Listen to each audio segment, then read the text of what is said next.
There has been quite a number of panic among people after the UK government released an update on the five major changes on immigration rules and policies in order to reduce net migration in the UK.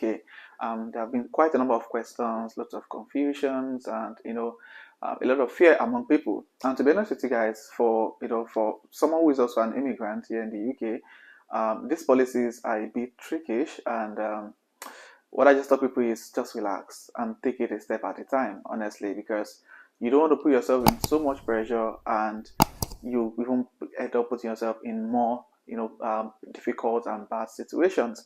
So yeah, just take it a step at a time and eventually hoping that things is really going to turn out well for everyone. Because I know of someone, not even someone, quite a number of people now who, were a bit tense and pressured about the whole immigration stuff, running here and there, and at the end of it all, they failed their modules, their courses in the university, and many of them are unable to graduate. And the moment you don't graduate from your university for your master's or BSc program, you can't apply for the post-study work visa. And this is one thing I tell people: see, don't get yourself pressured. And if you're currently studying, your international student, focus solely on your studies for now. At least try to make sure you pass your courses, and when you get on the post-study work visa, you can now start thinking of what to do next. At that time, you are still on still on the edge. However, you have 2 years to make adequate plan if you want to remain in the UK, if you want to move to another country. But please, if you're an international student, I just felt I need to mention this because I've got quite a number of calls in the last couple of weeks from people who failed their dissertation, failed one or two courses in their, during their program, and the school tells them that they need to resit and they can't further their studies, or they can't stay in the UK because the result is going to come out after their visa had expired. So they have to go back to their home country and wait for the decision of the receipt they'll be doing. So please, guys, please, if you're a student, focus on the studies.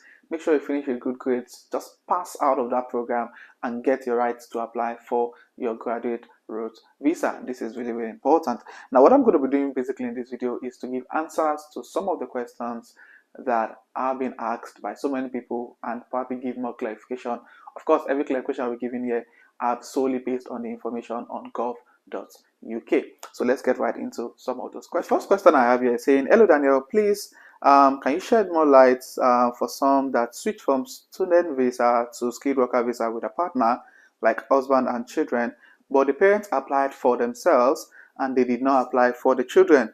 What is the implication of this if the parents want to apply for ILR for the family when it's 5 years? Would they reject the children ILR, or what could you please share more light on this? This is my first time on your page. Okay, thank you for coming on my page. Really, very much appreciated. Now, this particular question is saying that if you've got a partner and probably a couple of kids, and you're switching from student visa to a skilled worker visa, and you decided to only apply for yourself and your partner, of course, to be able to get jobs and work in the UK, and you refuse to apply for your children. The person is now saying 5 years down the line, you're ready to apply for your indefinite leave to remain. The question is, will the children's visa ILR application be rejected? Now, I'm going to give this answer based on the information on gov.uk. Now, let's see what gov.uk has to say about this particular situation. Now, it's in two different scenarios. Now, if your children are born in the United Kingdom, you don't necessarily need to apply for visa. Your children's status will be dependent on the parent status in the UK.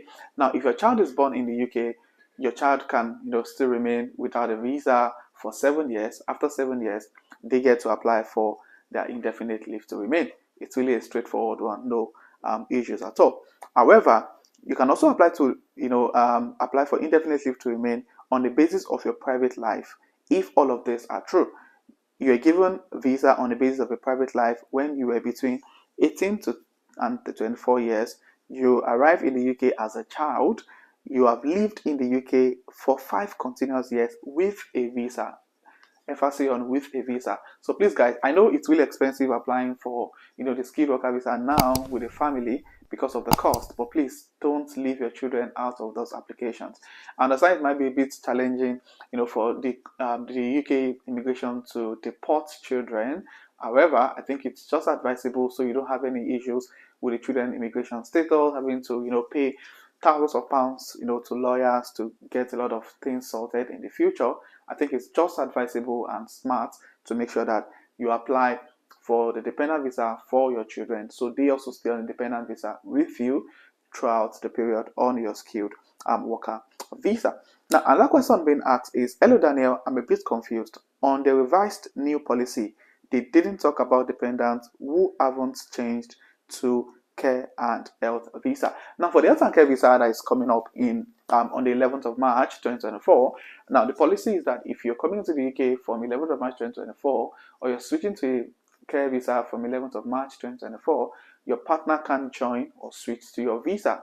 Now, but the policy is actually a forward-looking policy, so it means that if you're a dependent and your partner has been on the health and care visa before 11th of March 2024, then you as a dependent can apply anytime after 11th of March 2024. So I hope that answers that question. So dependents of people who are already on the health and care visa can always apply for their dependent visa even after 11th of March 2024. So yeah, I hope that answers the question. Now another question is, if people on graduate visa with dependents in the UK, will these changes affect them? I mean, if I switch to care visa from graduate visa, do I need to do it before 11th March to keep dependents in the UK? The answer is yes. So if you are on any other visa category aside from the health and care visa, if you're on the student visa, the graduate route visa, and you're looking to move to the health and care visa, and you've got dependents with you on those other previous visa categories, you need to do that before 11th of March 2024, because the policy is that if you're switching to a care visa, mind you, there's a difference between switching to a care visa and renewing your care visa in the UK. So if you're switching to a care visa, it means you're probably on a student visa or on a graduate route visa, and you're switching to a care visa for the first time. You need to do that before 11, because after 11th, your partner or your dependent won't be able to apply for the dependent visa if you secure your visa after 11th, or if you apply for your visa after 11th of March. So please make sure you do that before 11th of March 2024. Now, another question is, thanks Mr. J. Suloba, that's my surname by the way, for prompt update. Please, how do these changes affect families that have been in the UK already on the skilled worker visa but need to change employer? As I said earlier on, the UK policies or changes is forward looking. So if you're already in the UK, either on the skilled worker visa or on the health and care visa, and you're switching employer, it has no effect on you. Your partner or your dependent can apply with you when you're switching your visa, but the only challenge is if you're just entering the visa newly, that's when it becomes difficult. But for skilled worker visa, your dependents have not been affected in any way. So unlike the care visa that they've stopped the dependent from applying, for skilled worker visa, even if you get a skilled worker visa after 11th or after April or May 2024, your dependent can always apply. So there's really no major. The only major changes made on the skilled worker visa is the salary threshold requirement. And if you need to secure the visa, it means that you met the salary threshold requirements. Now, another question being asked is, hi Daniel, what if I put in my visa application before 11th of March and it comes out after the date 11th March? Am I exempted? Now, the answer to this question is, the moment to push out your application before 11th of March and you're getting a decision after 11th of March, you are not affected.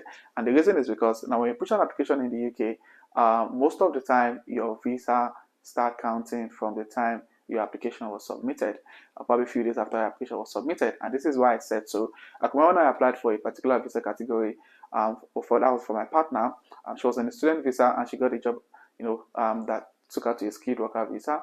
And what we did was that I think link to apply for the it wasn't skilled, it was a graduate route visa. So switching from a student visa to a graduate route visa, and the link for the graduate visa from the university came in a day before her visa expired. So what we did was that we applied for the graduate route visa a day before her visa expired, and the visa came out like 2 weeks after.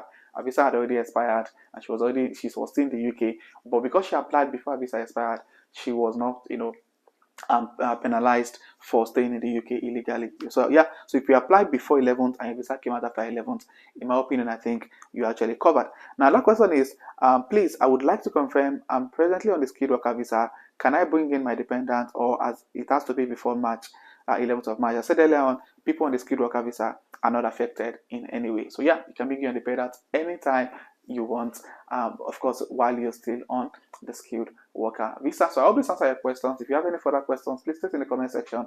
I'll try to make sure I answer every single question placed in the comment section of this video. And if you find this video resourceful and insightful, please click on the like button, click on the red subscribe button if you are coming across this channel for the first time. And for my returning subscribers, thank you guys for being here. I really do appreciate you guys. So this will be the end of this video, and I'll see you guys in my next video. Thank you.